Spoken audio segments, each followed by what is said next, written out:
The unexpected arrival.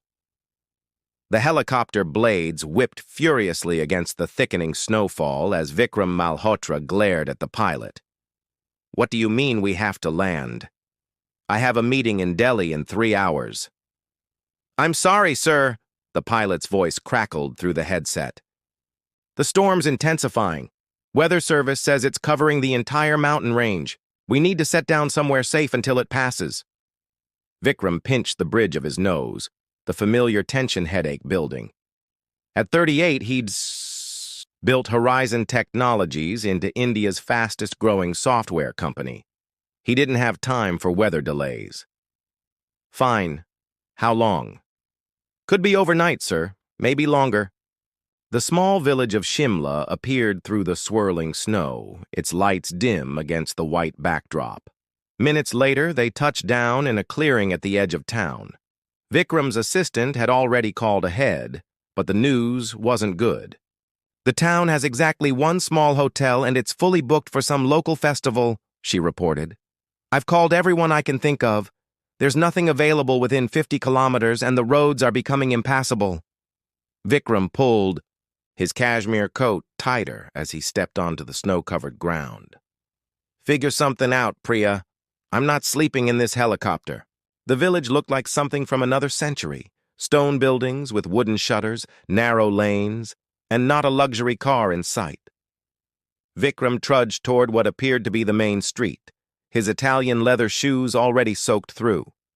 His phone displayed the most dreaded symbol in his world: no service. The wind picked up, driving icy particles against his face. He ducked into the nearest building, a shop with foggy windows that glowed with warm light. A bell tinkled as he entered. The scent hit him first, earthy, sweet, green. Then the colors, blues, purples, yellows, arranged in careful displays.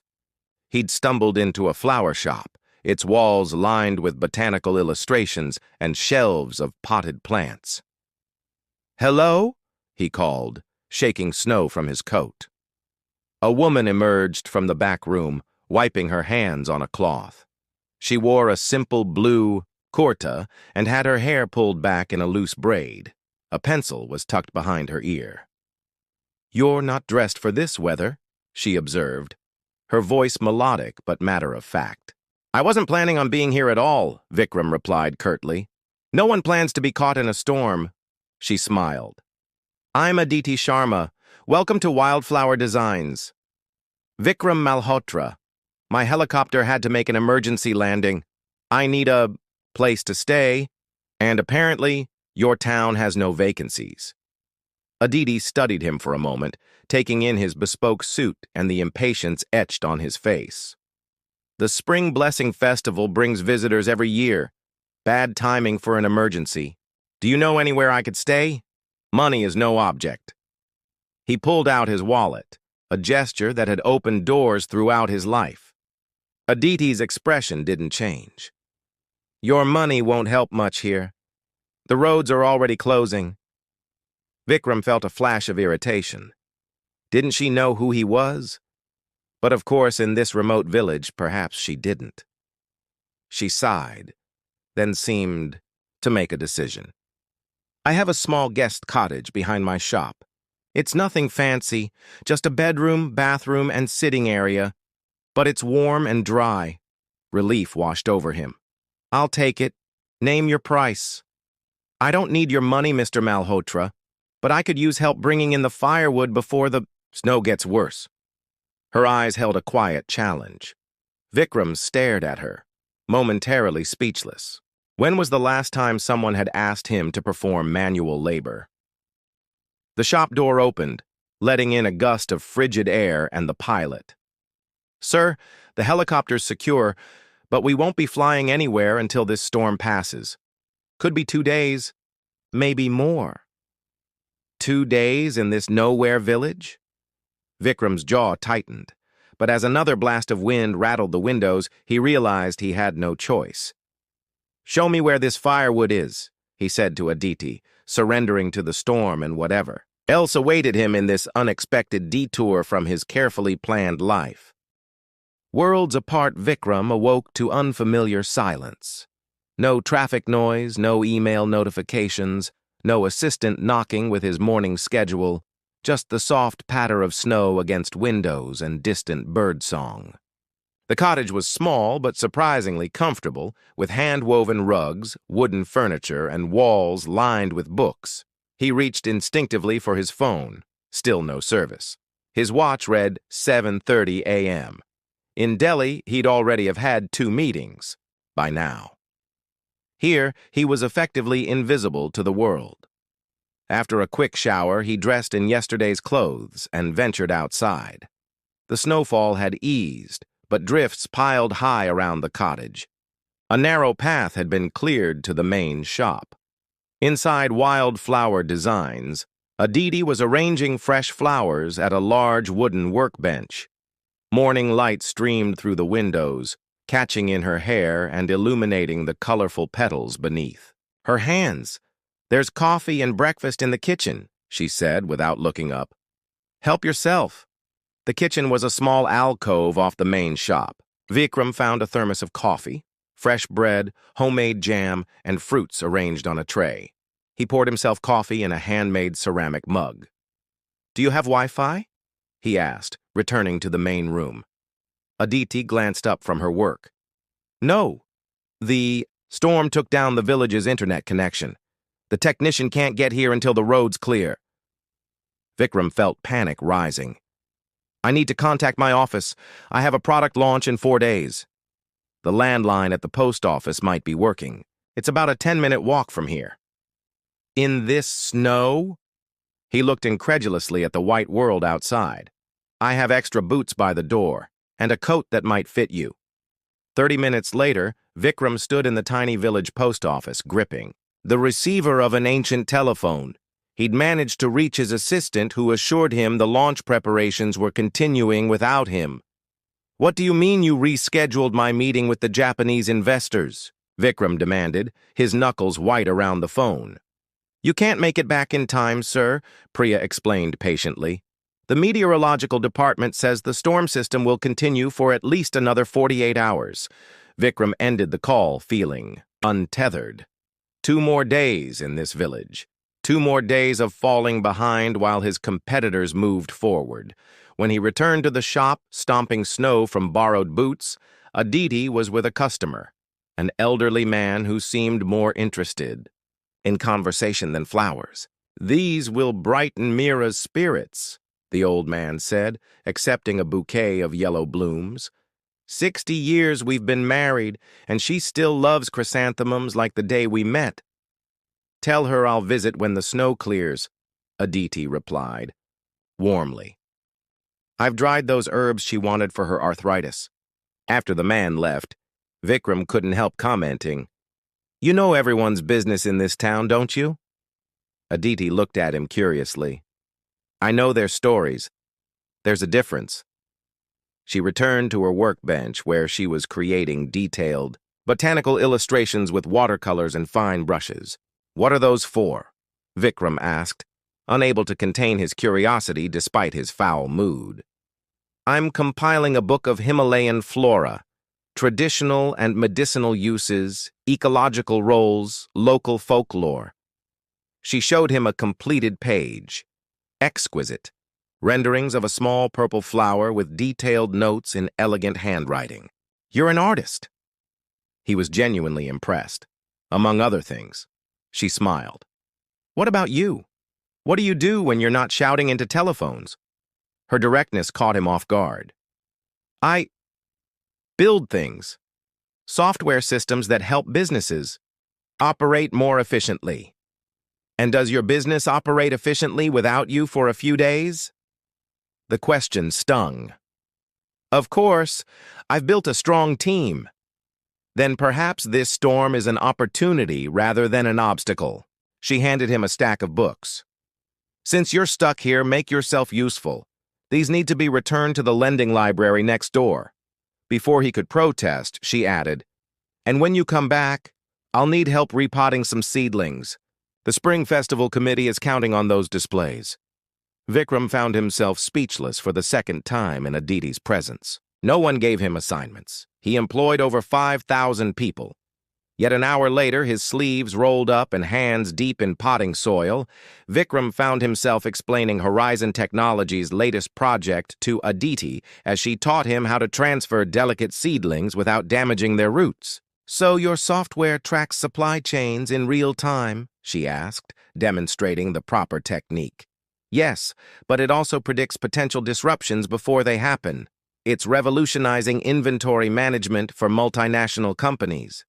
"Interesting." She nodded. "We have simpler methods here. Mrs. Sharma at the general store can tell you when the flour will run low just by looking at the sky on Tuesday." Vikram laughed despite himself. "I doubt her accuracy rivals our algorithms." "You'd be surprised." Aditi smiled. "Some knowledge doesn't need computers to be powerful." As afternoon faded to evening, Vikram realized he had spent the entire day without checking his watch once. They prepared a simple dinner together in her apartment above the shop, and she showed him her collection of rare botanical books. Later, walking back to the cottage under a sky brilliant with stars, Vikram felt an unfamiliar lightness. His phone remained useless in his pocket, yet somehow the world hadn't ended. Blooming perspectives, by the third day, the snow had stopped, but the roads remained impassable. Vikram had established a routine: morning coffee with Aditi, a walk through the village, assistance in the shop, and evenings spent reading by the Wava fire. The lack of connectivity still bothered him, but its sharp edge had dulled. "I need your help today," Aditi announced over breakfast. "The Spring Festival Committee meeting is this afternoon, and I'm presenting my designs for the botanical display." "What does that have to do with me?" Vikram asked, spreading honey on warm bread. "You have experience presenting to boardrooms full of judgmental executives, correct?" When he nodded, she continued, "Well, the festival committee is 10 times more intimidating. Mrs. Kapoor has been the chairwoman for 30 years and considers herself the village's cultural guardian." Vikram chuckled. "And you want presentation tips?" "I want moral support. You'll come with me as my assistant." He nearly choked on his bread. "Your assistant?" "Exactly." Her eyes twinkled with mischief. "Considerate payment for your accommodations." The community hall was a stone building in the village center. Inside, a group of elderly villagers sat around a long table, all attention focused on a formidable woman with silver hair and piercing eyes. "Aditi, you're late," Mrs. Kapoor declared. "And who is this?" "My new assistant, Vikram. He's helping with the festival preparations." For the next hour, Vikram watched in fascination as Aditi transformed. The quiet, contemplative woman became passionate and articulate, defending her vision for a display that would showcase the region's botanical heritage. She presented detailed sketches, explained the symbolism of each arrangement, and respectfully but firmly stood her ground when challenged. When Mrs. Kapoor criticized the proposed color scheme, Vikram found himself stepping forward. "If I may," he said, surprising himself. Aditi's design follows the principles of color psychology. These specific hues create feelings of renewal and optimism, perfect for celebrating spring after a harsh winter. The committee members blinked at him. Aditi shot him a grateful glance. "And who are you to lecture us on colors, young man?" Mrs. Kapoor demanded. "Someone who's built a career understanding how visual elements influence human behavior," Vikram replied smoothly. "Aditi's designs aren't just beautiful. They're scientifically crafted to evoke exactly the emotions your festival aims to celebrate." Murmur of approval rippled through the committee. Even Mrs. Kapoor seemed impressed. Walking back to the shop, Aditi bumped her shoulder against his. "Not bad for an assistant." "I can't believe I just spent an hour discussing flower arrangements with a village committee," Vikram laughed. "My executive team would never recognize me." "Would that be so terrible?" she asked softly. The question lingered between them as they spent the afternoon preparing for the festival.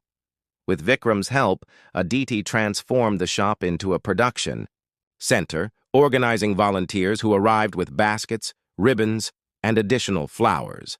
As Vikram worked alongside villagers he'd come to know by name, he found himself sharing business strategies with the local baker, suggesting inventory systems to the general store owner, and discussing tourism development with the village council head. You're good with people when you're not trying to intimidate them, Aditi observed as they took a break on the shop's small balcony, watching the sunset paint the snow-covered mountains. My job requires a certain persona, Vikram replied, suddenly defensive. Does it? Or is that just what you've convinced yourself? She handed him a cup of tea. The man who helped Ravi calculate optimal pricing for his handicrafts today seems quite different from the one who stormed into my shop 3 days ago. Vikram stared into his tea. This isn't real life. It's a vacation from reality. Reality is what you decide it is. Aditi's voice was gentle but firm. Look at these mountains. They were here long before your software and will remain long after. That doesn't make your work meaningless, but perhaps it puts it in perspective. That night, as they sat by the fire after dinner, Vikram found himself telling Aditi about his childhood in a Mumbai apartment where his father, a factory worker, had dreamed of a better life for his son. About the scholarships, the 16-hour study days, the relentless drive that had propelled him to IIT and then to Silicon Valley before returning to India to found Horizon. I haven't taken a real vacation in 8 years, he admitted. There's always another milestone, another competitor, another crisis, and another moment not lived, Aditi added softly. She told him her own story, raised in Delhi, educated in fine arts, working as a commercial illustrator until her parents' death in an accident 5 years ago. I inherited this shop from my grandmother. Coming here was supposed to be temporary, just to settle her affairs. But I found peace in this place. Purpose. Don't you miss the opportunities of the city, the energy, the possibilities? Aditi considered this. Sometimes. But I've found different possibilities here. My botanical research is being published next year. I teach art at the local school. My life feels authentic. As the fire crackled between them, Vikram realized that somewhere in the past 3 days, something fundamental had shifted within him. For the first time in years, he wasn't thinking about the next quarter's projections or competitor strategies. He was simply present, listening to the voice of a woman who saw the world so differently from him, yet somehow made more sense than anyone he'd met in boardrooms across the globe. The inevitable. Departure. On the morning of the 4th day, Vikram's phone chirped to life. Service had been restored. Within minutes, it buzzed incessantly with missed calls, unread emails, and urgent messages. He sat on the edge of the cottage, bed, scrolling through the digital avalanche. A crisis with their European distributor. Questions about the product launch. His executive team requesting an emergency meeting. Reality crashed back like a tidal wave. When he entered the shop, Aditi took one look at his face and nodded toward his phone. The outside world found you. The roads are clearing, too. My pilot says we can leave by noon. The words felt strange in his mouth, as if spoken by someone else. Of course, her expression remained neutral as she continued arranging flowers for the festival, which would begin the next day. You must be relieved. Was he? Vikram wasn't sure anymore. I'll need to make some calls, he said, retreating to the cottage. 4. The next hour, he immersed himself in damage control, issuing directives, reassuring investors, rescheduling meetings. The familiar rhythm of crisis management enveloped him like a well-worn coat, comfortable, expected, demanding. When he finally emerged, Aditi was loading arrangements into a small delivery van. Let me help, he offered, taking a heavy container from her hands. You don't have to. I'm sure you're busy preparing to leave. I've handled what's urgent. They worked together in silence, loading the van with elaborate floral displays for the festival hall. The village looked transformed, the snow now an advantage rather than an obstacle, with ice sculptures appearing on corners and colorful lanterns being strung between buildings. "I wish I could see the festival," Vikram said as they drove to the community hall. "You could stay." Aditi kept her eyes on the narrow road. One more day wouldn't change anything. He thought about the investors flying in from Singapore tomorrow evening, the board meeting the following morning. It would change everything. The community hall bustled with activity. Volunteers greeted Aditi warmly, accepting her directions, with respect and enthusiasm. Even Mrs. Kapoor nodded approvingly at the arrangements. "Your assistant has been most helpful," she told Aditi, eyeing Vikram with newfound appreciation. "Perhaps we should keep him." "He's returning to his real life today," Aditi replied, something unreadable in her voice. As they walked back to the shop, the village seemed to move in slow motion around Vikram. Children built snow figures in the square. The baker called out, "Offers of fresh bread." An old man played a flute outside the tea shop. "This is a good life," Vikram said quietly. "It's not for everyone." Aditi tucked her hands into her pockets. "Some people need more." "Is that what you think I need? More?" She stopped walking and turned to face him. "I think you need to figure out what more really means to you. Is it more money, more power, more accomplishments, or something else entirely?" Back at the shop, his bags were already packed and waiting. The helicopter would arrive within the hour. "I want to thank you," Vikram said, standing awkwardly in the middle of the shop while Aditi worked on one final arrangement. "For your hospitality, for everything." "It was just a place to stay during a storm," she replied, not looking up from her work. "We both know it was more than that." He stepped closer. "Aditi, I don't know what this is between us, but don't." She finally met his gaze. "Don't say something you'll forget as soon as you're back in your world of screens and schedules." "That's unfair." "Is it? 3 days ago, you couldn't imagine surviving without Wi-Fi. Now you're what? Considering a simpler life? People like... You don't change their paths, Vikram.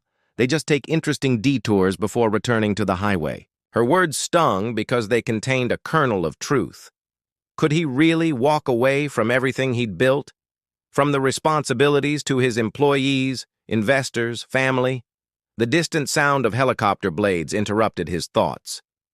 "Your ride's here," Aditi said, finally looking up. Vikram reached into his pocket and pulled out a business card. "My private number. If you ever need a software solution?" She smiled sadly. "I think I'll manage without." "If you ever want to talk," he finished, "about anything, flowers, art, life."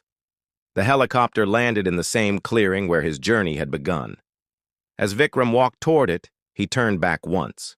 Aditi stood in the doorway of her shop, a splash of color against the white landscape. He raised his hand in farewell. She did the same. Then he boarded the helicopter, and the village of Shimla fell away beneath him, becoming smaller until it was just a cluster of lights in a vast wilderness. Beautiful, remote, and already feeling like a dream. Rooted choices. 3 months passed. Spring turned to summer, and Vikram's life resumed its relentless pace.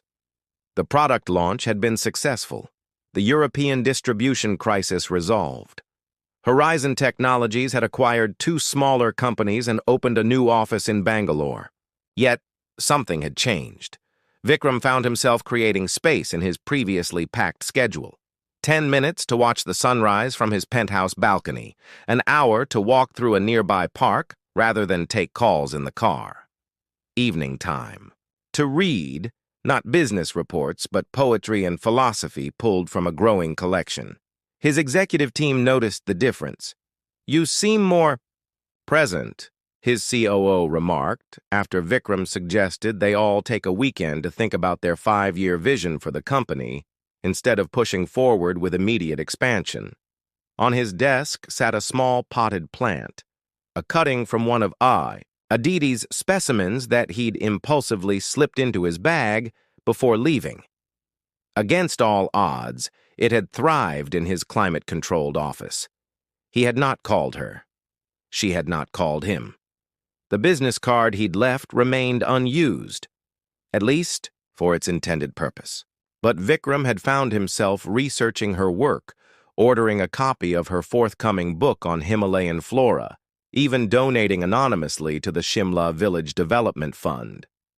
One evening, as monsoon rains pounded against his office windows, Vikram sat contemplating the latest acquisition offer from a multinational tech conglomerate. The numbers were staggering, enough money to never work again, to do anything he wanted for the rest of his life.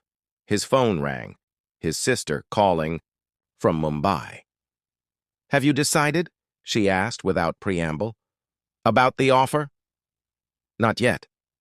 Vikram watched lightning illuminate the city skyline. "It's complicated. It's 50 billion rupees. How complicated can it be?" She laughed. "What would you even do if you sold? You'd be bored within a week." Would he? The question echoed in his mind long after they hung up. The next morning, Vikram called an emergency board meeting. When everyone was seated in the sleek conference room, expressions ranging from curious to concerned, he stood.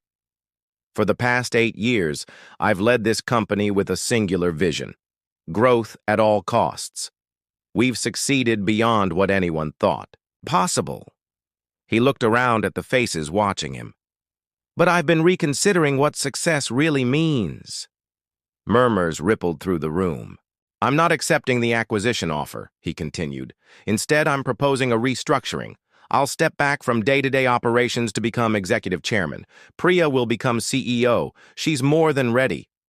His announcement sent shockwaves through the business community. Speculation ran wild about his reasons, with theories ranging from health concerns to secret new ventures. Only Vikram knew the truth. 2 weeks later, he stood once again at the entrance to Wildflower Designs. The summer festival had transformed Shimla into a riot of colors, with tourists thronging the streets and music filling the air. The bell tinkled as he pushed open the door. Aditi looked up from her workbench where she was packaging dried flower. Arrangements, recognition, surprise, and something else flickered across her face. "Vikram, this is unexpected." He smiled, suddenly nervous. "I was in the neighborhood." 500 kilometers from Delhi? A small detour. He approached the counter, noting how the shop had expanded with a new section dedicated to botanical prints and a small tea room in the corner. "Your book is excellent," he said, nodding toward a display featuring her published work on Himalayan flora. "I've learned a lot about perspective from it." "Thank you." She studied him. "You look different." "I feel different." He took a deep breath. "I've made some changes." "So I've read. The business papers are full of theories about why the great—" Vikram Malhotra suddenly decided to step back from his empire. "And what's your theory?" Aditi shrugged. "I assumed you found a more interesting acquisition target." "In a way, I did."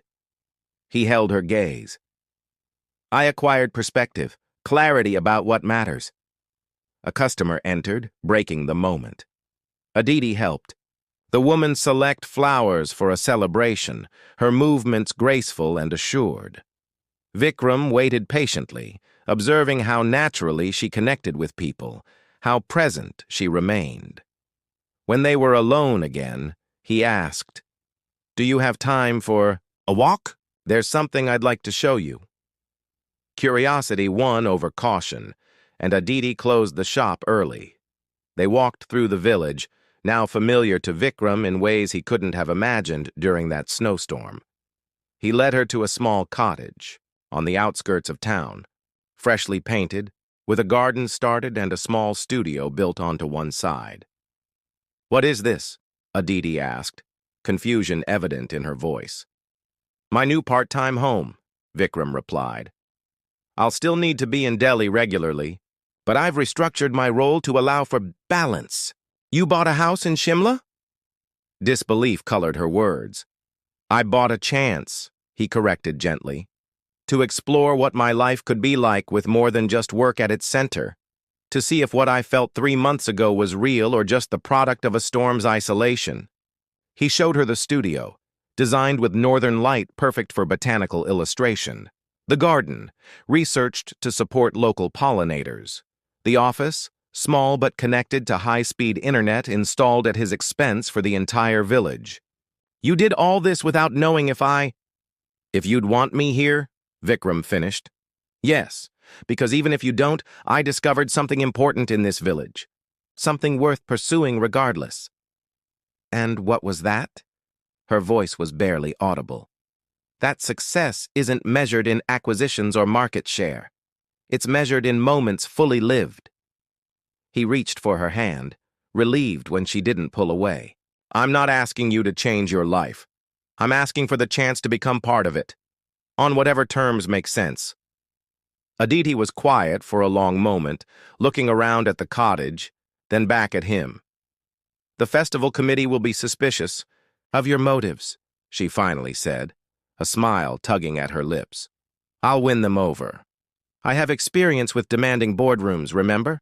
She laughed then, the sound carrying across the garden where wildflowers, some transplanted from her shop, were beginning to bloom. This won't be easy, she warned. Our worlds are still very different. Good, Vikram replied, gently pulling her closer. Easy is overrated. I've had enough predictable success to last a lifetime. I'm ready for something beautifully uncertain. As the summer sun began its descent behind the mountains, casting long shadows across the village that had changed the course of his life, Vikram realized that some detours weren't detours at all. They were the main road, waiting to be discovered by those brave enough to venture off their mapped route. And in Aditi's smile, he saw not the end of his journey, but its true beginning.